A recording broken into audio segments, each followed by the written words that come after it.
Olá, queridos, graça e paz. Deus abençoe sua vida. Você que nos segue aqui no canal do YouTube Osvaldo Lobo. Começamos ontem uma campanha de guerra espiritual e eu estou aqui ensinando você a guerrear, a vencer, especialmente a destruir fortalezas. Nós começamos ontem a falar sobre cativeiros espirituais, sobre como investigar, como mapear e como identificar uma perseguição espiritual na vida de pessoas que estão sofrendo, que têm uma história de perseguições, de derrota, de repetições, de ciclos de sofrimentos, e como chegar, e como alcançar, e principalmente como abrir as portas das prisões. Foi para isso que o Espírito de Deus foi derramado sobre Jesus Cristo, e foi para isso que Jesus nos deu autoridade para pisar serpentes, escorpiões e todo o poder do mal, sem sofrer nenhum dano de represália do diabo. Todas essas ministrações estão aqui no canal do YouTube Osvaldo Lobo. Então, para você não se esquecer, você tem seguido a gente, deixa teu like. Você quiser receber as notificações, aperta o sininho, compartilha e deixa aqui a sua pergunta e a sua palavra no chat do YouTube. Queridos, quando a gente fala sobre mapeamento espiritual, sobre investigação, discernimento espiritual, existem realidades e verdades bíblicas que a gente tem que compreender. Então, a primeira coisa que você tem que entender é que o mundo espiritual não quer ser desmascarado. Não fique pensando que o diabo quer ficar manifestando e quer ficar dando as caras para dizer eu estou aqui. Ele se esconde. O inimigo das nossas almas, é assim que a Bíblia chama.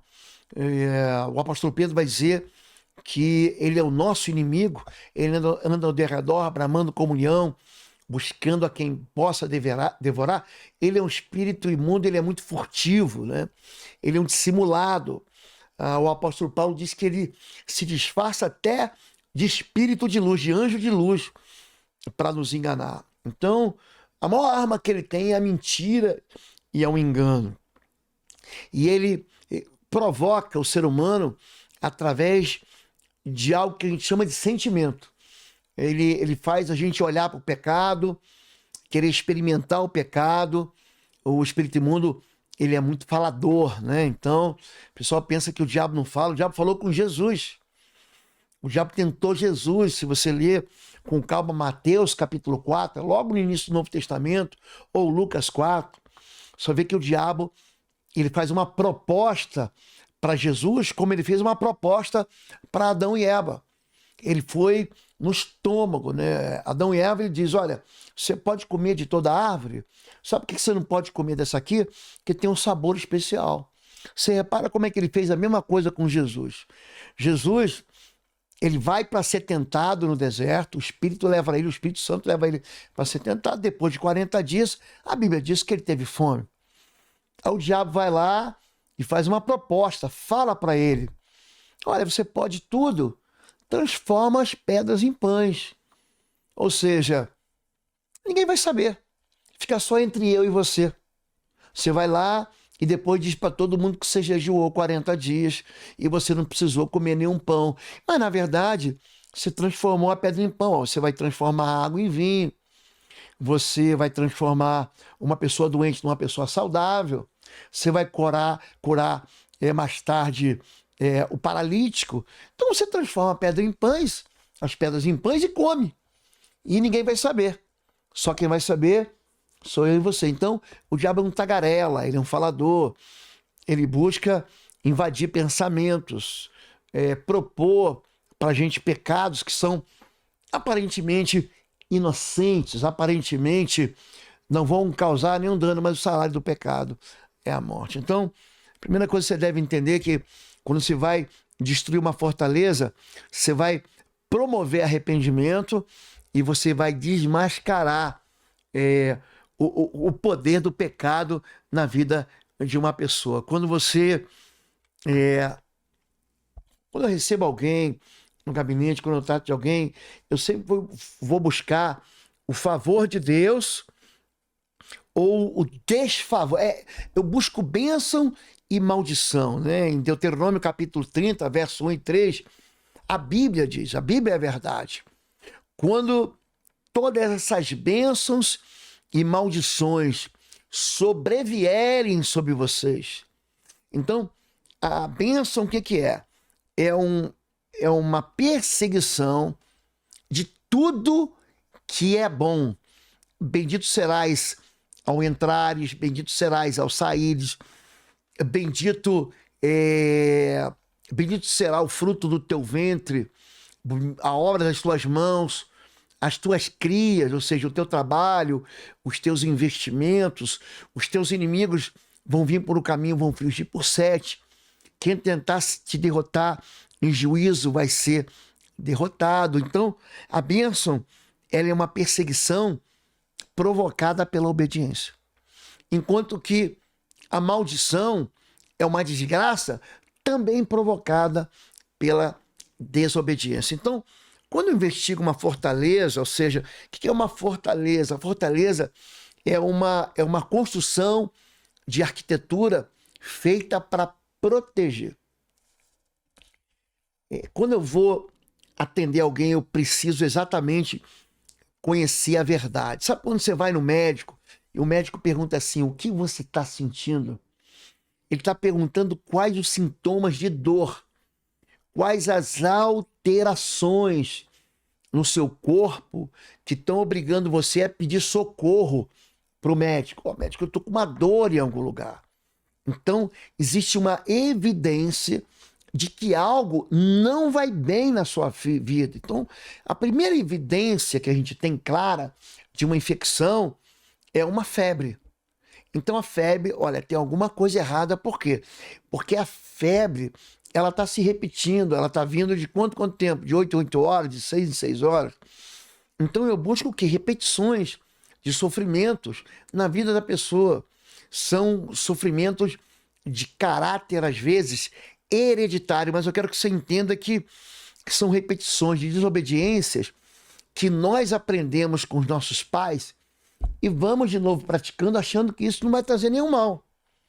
Mas aí aquilo que aconteceu com o avô, com o pai, com a mãe, também acontece com a gente, e pior do que isso, acontece com os nossos filhos.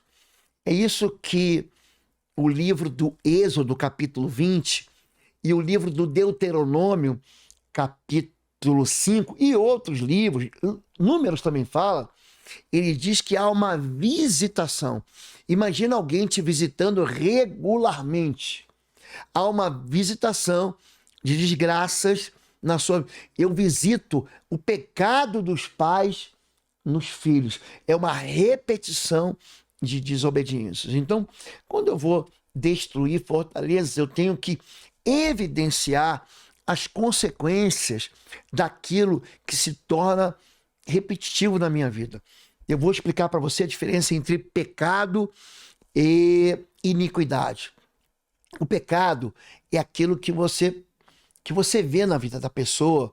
Você fala, ele mentiu, ele roubou, ele falou mal, um linguarudo, um fofoqueiro, ele abortou, ele caiu no terrível engano da idolatria. Agora, a iniquidade é um passo além. A iniquidade é quando você sabe que está pecando e o pecado não te agride mais. Você começa a ficar satisfeito e dizer, não tem problema esse pecado. A iniquidade é quando você convive bem com o pecado e o pecado não te incomoda mais. Aí você tem um problema. Há um problema porque quando a iniquidade entra na vida da pessoa, já ela não se arrepende mais do que ela faz. Ela está vivendo um caso extraconjugal e está indo no culto domingo e aquilo não está atrapalhando ela. Ele está vivendo assim no pecado, ele está se lambuzando na iniquidade, no ciúme, na inveja, no ódio, no orgulho, e aquilo ele diz, não, eu vou continuar fazendo, não tem problema. Então isso é iniquidade. Então a iniquidade, aí você provoca eu vou chamar de puxão de orelha, mas é muito mais grave do que isso, tá? você provoca uma repetição de sofrimentos. E quando a gente fala sobre fortaleza, sobre evidenciar as consequências do pecado, dependendo daquilo que a pessoa diz para mim, pastor, Deus não me ouve, eu não tenho saída, a minha vida financeira não rompe, a minha vida emocional não rompe, a minha vida afetiva não é feliz, eu coleciono uma série de derrotas numa determinada área da minha vida, aí ali eu preciso investigar, eu preciso pegar uma lupa, eu preciso encontrar a razão daquela iniquidade, que normalmente é um pecado aprendido ou um pecado que não sabota, mas ele é um pecado que a pessoa gosta. E aí a gente precisa de verdade. Sem verdade não há liberdade. É isso que Jesus diz em João 8,32. O conhecimento da verdade, conhecereis a verdade, e a verdade vos libertará. Eu vou orar por você agora, para que durante esse tempo que você vai ter com a gente aqui, a verdade venha à tona. Você não esconda, não coloque debaixo do tapete. Você não fique com medo de confessar a Deus, porque aqui a gente não vai expor ninguém. Muita gente pergunta assim, para quem que eu tenho que confessar? Preciso confessar para a igreja, para o marido, para a esposa, para o pastor? Amanhã, no próximo, a gente vai tratar sobre confissão e como é que isso é libertador, mas como Deus não quer te envergonhar. Muita gente pensa que Deus quer envergonhar a gente, trazendo à tona vexames, e não é nada disso. O nosso Deus não é um Deus que destrói as vidas. Não é Deus que destrói os casamentos. Não é Deus que destrói as pessoas. O nosso Deus não é Deus que coloca a gente dentro de prisões. Nosso Deus é libertador. Ele é perdoador. Ele é restaurador. Não esmagará a cana quebrada. Não apagará o pavio fumegante. Deus, ele não destrói vidas destruídas. Vamos orar. Pai querido, nessa manhã, você que está ouvindo a gente, você pode repetir essa oração onde você estiver. Em casa, no trabalho, com o teu headphone aí, ouvindo no caminho do seu trabalho, enfim, você que levantou cedo e está se preparando para cuidar dos seus filhos, você que está no hospital, aonde você estiver, você que é ministro do Evangelho, você que é ovelha, você que se encontrou com Deus, repita essa oração, diga: Deus querido e Pai, é no nome do teu Filho Jesus amado, eu quero clamar para que o Senhor me livre do império das trevas e me transforme para o reino amado do seu Filho Jesus. Eu quero o socorro do Senhor. Quero que o Senhor me ajude a me lembrar, a voltar lá atrás e confessar pecados e iniquidades que permeiam, que enchem a minha vida. Eu quero dizer para o Senhor que eu falei na tua palavra quando eu desobedeci, eu falhei diante do Senhor, eu pequei com o meu corpo, eu pequei contra o Senhor, eu pequei contra as pessoas que eu devia amar. Eu quero, em nome de Jesus, pedir socorro ao Senhor. Eu quero apelar para o perdão que o Senhor tem através do sangue que teu Filho Jesus derramou lá no Gólgota, lá na Páscoa, lá quando o teu Filho Jesus morreu por mim na cruz. Eu cancelo aqui as prisões, eu quero quebrar as algemas, cortar as amarras, destruir os ferrolhos de ferro que me mantêm dentro do cativeiro, das prisões, as seduções que me levaram à desobediência, as palavras de tentação que me ofereceram doçura e minha vida virou a amargura. Eu quero pedir que o Senhor, Pai, de novo, me leve às tuas fontes de bênção, que só retire da minha vida as perseguições de destruição, que só anule contra a mim as acusações, que só me liberte, Deus. O teu Filho Jesus veio para libertar cativos. Eu quero confessar que eu preciso de liberdade em nome de Jesus, Pai. Fica comigo durante todo esse tempo e me ajuda, me socorre, me liberta, derrama sobre mim a tua bênção em nome de Jesus.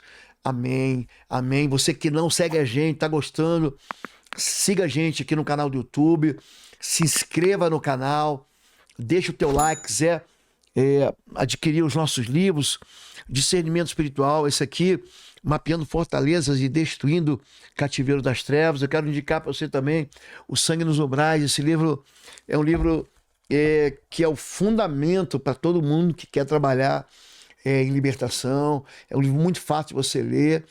Ele fala sobre 25 portas, brechas de pecados que, na verdade, abrem oportunidade, dão permissão para o diabo destruir a vida de uma pessoa, e como isso é importante, e como se libertar dessas permissões, como expulsar, afastar, e, enfim, em viver em liberdade. Se você quiser também, nós temos uma plataforma de ensino à distância, está no link cursos.pastorlobo.com. Você não pode ficar de fora desses ensinos que são biblicamente robustos e que vão trazer liberdade para você. Amém? Deus te abençoe. Tenha um dia cheio da presença do Senhor. Fica na paz e até amanhã.